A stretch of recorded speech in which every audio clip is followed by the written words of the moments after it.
When 84-year-old Eleanor Brooks died, her family thought they already knew how the story would end.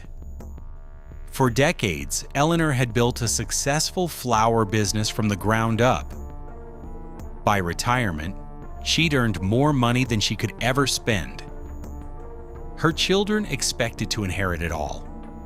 They couldn't have been more wrong. When Eleanor's final will was read, every dollar, every investment, even the family home, had been left to someone they never expected. Daniel Carter, the local mailman. Within hours, Eleanor's children hired attorneys. By the end of the week, Daniel Carter was being sued for millions. To everyone watching, the case seemed obvious. A lonely widow, a mysterious outsider, and a multi-million-dollar inheritance. Local newspapers called it one of the most shocking inheritance disputes the town had ever seen.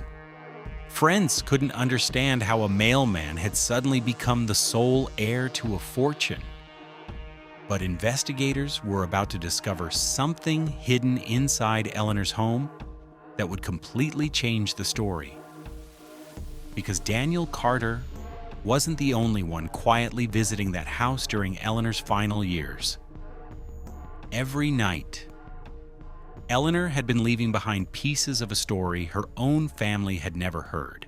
To everyone else, Eleanor seemed to have the perfect retirement. She'd built a successful business, raised a family, and spent her final years in the same white house she'd shared with her husband for more than 40 years. But after he passed away, the silence inside those walls grew louder every year.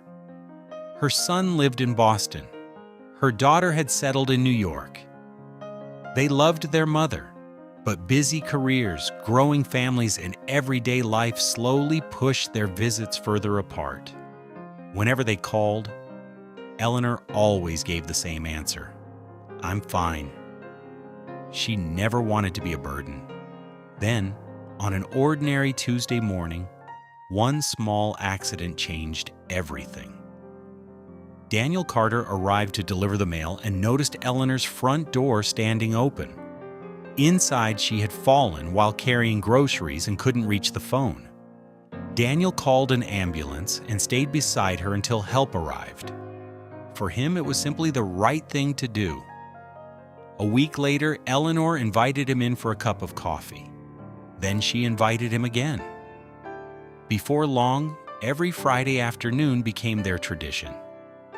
Neither of them realized those quiet afternoons would one day become evidence in a courtroom. Sometimes they played chess. Sometimes they talked about her late husband. Sometimes they simply sat on the porch watching the world go by. As the months passed, Daniel quietly became the person Eleanor could always count on. He fixed loose fence boards, shoveled snow, changed light bulbs, drove her to doctor's appointments. Whenever she offered to pay him, he always smiled. "You've already bought me coffee." Meanwhile, Eleanor's family believed she was doing just fine. They had no idea the person spending the most time with their mother wasn't family at all. It was the man delivering her mail. A few months later, Eleanor passed away peacefully in her sleep. Her funeral brought the entire family together. Former employees spoke about the business she'd built.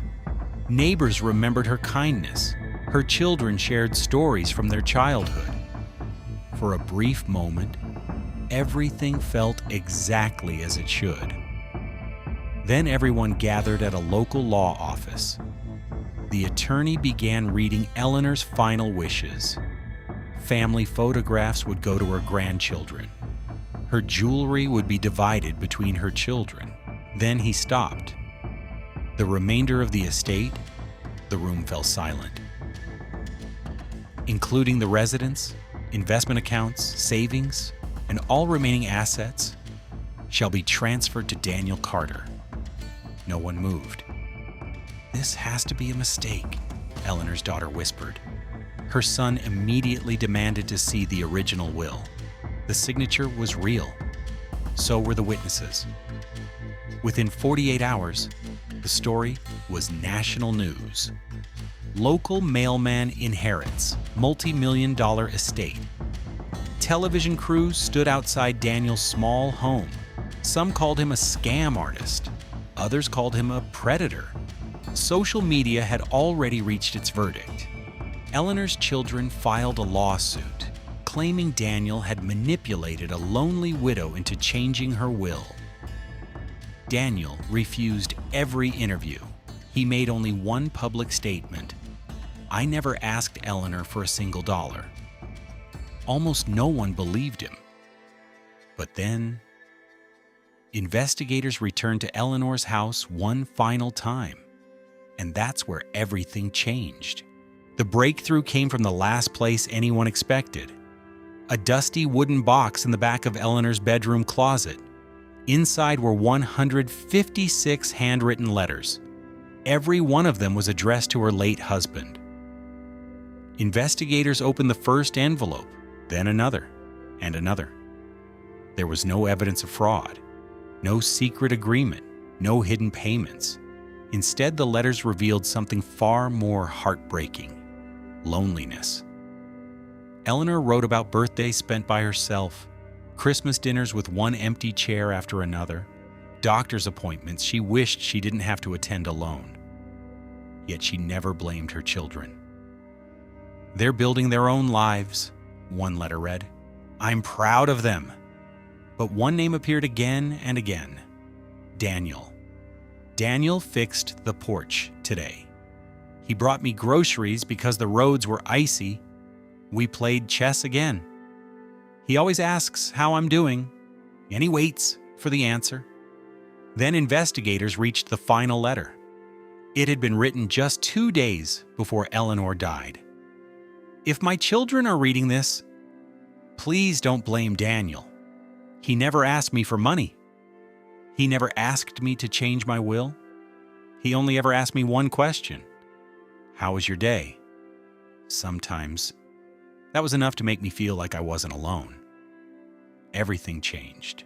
Neighbors, doctors, and local shop owners were interviewed. Every story was the same. Daniel had never behaved like a man chasing an inheritance. He had simply kept showing up, long after everyone else had stopped. Not long after, Eleanor's children withdrew the lawsuit. For the first time, they understood the truth. Daniel had never taken their place. He had simply been there when they couldn't. Weeks later, Daniel officially inherited Eleanor's estate. The town expected his life to change overnight. It didn't. He never bought a luxury car. He never moved into a larger house.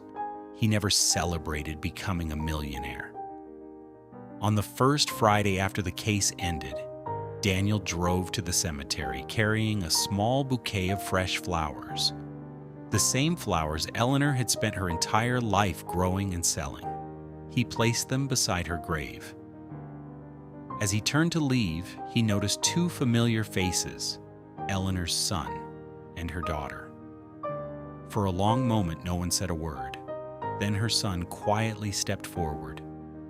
"Thank you." Daniel simply nodded. Nothing more needed to be said. He hadn't helped Eleanor because she was wealthy. He had helped her because she was alone. And in the end, Eleanor never left her fortune to a stranger. She left it to the only person who kept showing up.